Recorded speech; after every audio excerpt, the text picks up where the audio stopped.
మీ కుటుంబ శాంతి, ఆరోగ్యం, ఆర్థిక అభివృద్ధి కోసం రుద్రాక్ష మహాపూజలో తప్పక పాల్గొనండి. ఇప్పుడే నమోదు చేసుకోండి.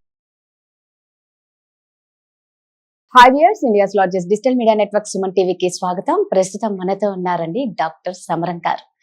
అందరికీ తెలిసిన వారు, సుపరిచితులు. నిజంగా స్వాతి అంటేనే, ఆ దినపత్రిక అంటేనే సమరం గారు.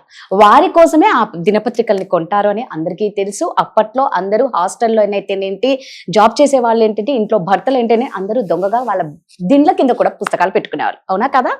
సో అలాంటి సమరం గారితో ఈరోజు సూపర్ ఇంటర్వ్యూ చేద్దామండి. సో ఇప్పుడు సమరం గారితో ఫటాఫట్ ధనాధన ఆన్సర్. నేను ఫటాఫట్ క్వశ్చన్స్ అడుగుతా, సార్ ధనాధన ఆన్సర్స్ ఇస్తారు.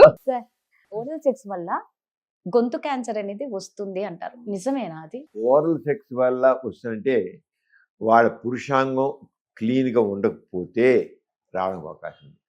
హెచ్పివి వ్యాక్సిన్ కారణం దేనికైనా సరే, సర్వైకల్ క్యాన్సర్ కానివ్వండి. ఇలాగా మనకి దాదాపు ఒక 6-8 రకాల వైరస్ ఉన్నాయి. హెచ్పివి వైరస్, దాంట్లో ఒక రకం వైరస్ ఏమో సర్వైకల్ క్యాన్సర్, ఇంకో రకం క్యాన్సర్ ఏమో ఓరల్ క్యాన్సర్, ఇంకో రకం క్యాన్సర్ ఏమో జెనిటల్ వాట్స్, వైరల్ వాట్స్ వస్తాయి, జెనిటల్ వాట్స్ వస్తాయి. ఇంకా కాదు థైరాయిడ్ కూడా ఉంది. ఈ రకంగా హెచ్పివి వైరస్ వల్ల వస్తాయి.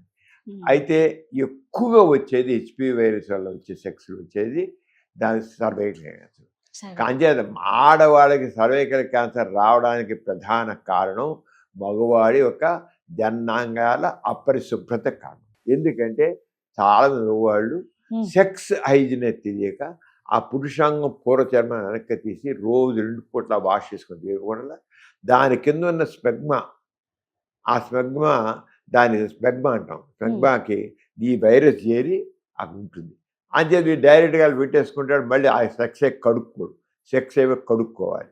కడుక్కోకపోవడం, స్నానం చేసాడు, కడుక్కోకపోవడం వల్ల ఇది మళ్ళీ ట్రాన్స్మిట్ అయ్యి ఆ వైరస్, మగవాడికి హెచ్పివి వైరస్ వల్ల క్యాన్సర్ రావడం చాలా తక్కువ వస్తుంది కదా, చాలా పురుషాంగ క్యాన్సర్ రావడం చాలా తక్కువ. కానీ ఏ వైరస్ అయితే వాటిలో ప్రవేశించిందో ఆ వైరస్ మనం ఆడదానికి సెక్స్ పాల్గొంటే వస్తుంది. ఇది సర్వైకల్ క్యాన్సర్. ఇక ఇక్కడ ఎక్కువ హెచ్పివి వైరస్ మనకి ఎక్కువ ఉండేది, నోటి క్యాన్సర్ సంబంధించిన వైరస్ తక్కువ, కానీ రావడానికి మాత్రం అవసరం ఉంది. అయితే వాడు గుర్తించాల్సిందంటే నోటి క్యాన్సర్ అనేది కేవలం దీనివల్లనే కాదు, మన మొత్తం క్యాన్సర్లో 40% ఓరల్ క్యాన్సర్. 40%. దానికి కారణం ఏంటంటే మనం చాలా వేడివేడిగా కాఫీలు తాగడం, ఏదైనా వేడివేడిగా తినడం, గొంతు కాలుతో తింటున్నాం, తర్వాత మన నోటి అపరిశుభ్రత, తర్వాత స్మోకింగ్ చేయడం, డ్రింక్ చేయడం, గుట్కా తినడం, చారా కిళ్ళీలు తినడం, ఇవి మనందరికి ఒక్కప్పుడు ఎక్కువగా తినడం. కొంతమంది ఊరికి 2 పరుపులు వేసుకుంటారు, కొంతమంది ఇంత తింటుంటారు. రోజు 2-3 సార్లు ప్యాకెట్, పెద్ద ప్యాకెట్, 100 గ్రాముల ప్యాకెట్ అయిపోతుంది. అలా తినే వాళ్ళకి తప్పకుండా ఓరల్ క్యాన్సర్ వస్తుంది. అంచేత ఈ రకంగా మనకి మామూలు శరీరంలో ఆడవాళ్ళు కానీ మగవాళ్ళు, ఆడవాళ్ళు అనుకోండి బ్రెస్ట్ క్యాన్సర్ ఎక్కువ, తర్వాత నెక్స్ట్ సర్వైకల్ క్యాన్సర్. ఇక ఓరల్ క్యాన్సర్ అనేది మాత్రం అందుకే చెప్తాను, మన ఇతరుల లోపల శరీరంలో వచ్చే లంగ్ క్యాన్సర్ కానివ్వండి, లేకపోతే ప్యాంక్రియాస్ క్యాన్సర్ కానివ్వండి, లివర్ క్యాన్సర్ కానివ్వండి, ఈ బొవేరియన్ క్యాన్సర్ ఇవన్నీ తక్కువ. వచ్చే క్యాన్సర్ మెయిన్గా ఆడవాళ్ళకి cervical, breast cancer first cervical cancer. Oral cancer మాత్రం రావడానికి ఉంది, అవకాశం ఉంది. కానీ ఇంకా ఇతర కారణాలు చాలా ఎక్కువ ఉన్నాయి. మీరు ఓరల్ క్యాన్సర్ సరే దీనివల్లే వచ్చింది చేయాలంటే ఆ క్యాన్సర్ మనం కల్చర్ స్వాబ్ తీసి దీని వచ్చిందా లేదా అని చెప్పాలి. ఎవరు ఎంతమంది చెబుతున్నారు దానివల్ల కూడా వస్తుంది, రాదన్ను, ఎందుకంటే స్పెగ్మాలో ఆ వైరస్ ఉంటాయి కనుక. అయితే తప్పకుండా రావాలని లేదు, అది అంత ఎక్కువ కాదు, ఆ వైరస్ అంత ఎక్కువగా ఉంది. చాలా మంది భయపడుతూ ఉంటారు, కానీ చాలా ఎక్కువ చేస్తారు, ఓరల్ సెక్స్ సాల్వ్ చేస్తారు. మరి అందరికి ఎక్కడ వస్తుంది, రావట్లే కదా. సార్, హెచ్పివి వైరస్ టైప్ 16, 18 లైంగిక ఆరోగ్యానికి ఎంత ప్రమాదకరం? హెచ్పివి వైరస్ చెప్తాను, ఎంతమంది మీకు చెప్పాను నేను. దానివల్ల ఆ వైరస్ వల్ల క్యాన్సర్ రావడానికి అవకాశం ఉంది. హెచ్పివి హ్యూమన్ ప్యాపిలోమా వైరస్ 16 అనేది, అది 16, 18 ఇవి దీనివల్ల క్యాన్సర్ వస్తాయి, క్యాన్సర్ అవకాశం ఉంది.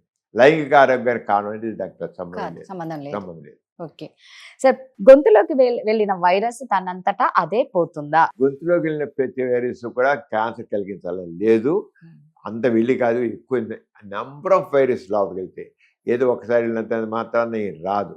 నెంబర్ ఆఫ్ టైమ్స్ వెళ్ళినట్లయితే అక్కడ అది ఇన్ఫ్లమేషన్ తీసుకొచ్చి క్యాన్సర్ కారణం అవుతుంది. అంతేకాని వైరస్ లోపలికి వెళ్ళిపోయేది మాత్రం ఏమీ అవ్వదు. అందుకనే మనకు ఓరల్ సెక్స్లో కూడా వెళ్ళినంత మాత్రం ఏం అవ్వదు. అక్కడ ఏంటి మరీ ఎక్కువ రిపీటెడ్గా వెళ్ళి రిపీటెడ్గా అక్కడ చేరుతుంటే వస్తుంది. కానీ ఒకటి మన ఊరికే వెళ్ళి క్యాన్సర్ వెళ్ళిపోయింది రాదు. రిపీటెడ్గా ఆ క్యాన్సర్ వైరస్ రావడం వెళ్తే అవి చెయ్యాలంతే. కానీ అంత తేలిగ్గా క్యాన్సర్ అంత తేలిగ్గా అవ్వదు. దాంతో అదే పోతుందా అంటే అసలు కొద్దిగా వెళితే ఏం చేయదు, అసలు నథింగ్ విల్ హ్యాపెన్.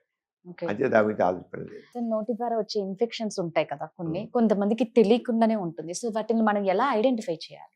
మనం జనరల్గా డాక్టర్ దగ్గరికి వెళ్ళినప్పుడు అన్ని పరీక్షలు చేస్తారు.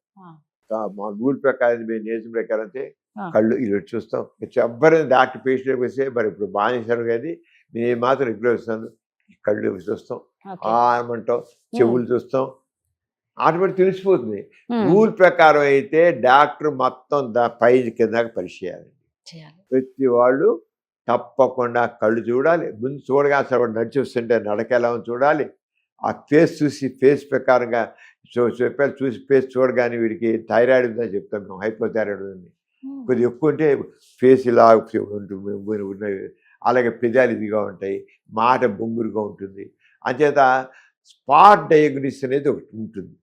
అంటే కొన్ని జబ్బులు మనకి వాళ్ళ నడక ద్వారా, మాట ద్వారా, వాళ్ళ వాయిస్ ద్వారా, వాళ్ళ చూపు ద్వారా, వాళ్ళ కళ్ళు చూడడం ద్వారా, ముళ్ళు చూడడం వల్ల, చర్మం చూడడం ద్వారా వ్యాధి చెప్పేస్తాం. పరీక్ష ప్రకారం ఏంటి చాలా మంది పేషెంట్లు డాక్టర్ చేయలేకపోతారు. కానీ ప్రతి డాక్టరు కళ్ళు, ముక్కులు, నోరు, చెవులు, లంగ్స్, హార్ట్, అబ్డామెన్, ఈ నరాల పరీక్ష అన్నీ కలిసి ఒక 5 నిమిషాలు పరీక్ష చేస్తారు. దాంట్లో చాలా వరకు బయటపడతాయి.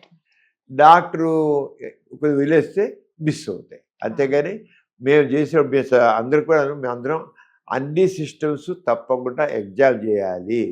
చేసి ఏదైతే స్పెసిఫిక్గా ఒక బాధ చెప్తారో పేషెంట్ దాన్ని ఎక్కువ కాన్సన్ట్రేట్ చేయాలి. నాకు కడుపులో నొప్పి ఉంది, ఇక్కడ నొప్పి ఉంది అన్నారు పండి. యువర్ కాన్సన్ట్రేట్ అండ్ లివర్, ఆ కిడ్నీ, ఇక్కడ ఉండే పార్ట్స్ ఇక అన్నారు అనుకోండి, ఇక్కడ మళ్ళీ ఇక్కడ ఉండే ప్యాన్కాస్ ఉందో, లేకపోతే స్ప్లీన్ ఉందా, ఈ కిడ్నీ ఉందా, లేదా స్టమక్ ఉందా అనేది కాన్సన్ట్రేట్ చేసి దాని దగ్గర అందులో అడ్వాన్స్డ్ సైన్సెస్ వచ్చే కనుక మనం అల్ట్రాసౌండ్ స్కాన్ కావచ్చు, ఎంఆర్ఐ కావచ్చు, సిటీ స్కాన్ కావచ్చు, లేదా ఎండోస్కోపీ కావచ్చు, ఎంతో అడ్వాన్సెస్ వచ్చేసే మెడికల్ సైన్స్లో మనం అంచేత ఈజీగా డయాగ్నోస్ చేస్తాము. అంచేత వెళ్ళిపెట్టడం ఉంటుంది. చాలా థ్యాంక్స్ అండి. మా దగ్గరికి వచ్చి మీరు ఇంత టైం మాకు ఇచ్చినందుకు, ఇంతసేపు కూర్చున్నందుకు నిజంగా కృతజ్ఞతలు. నమస్కారం.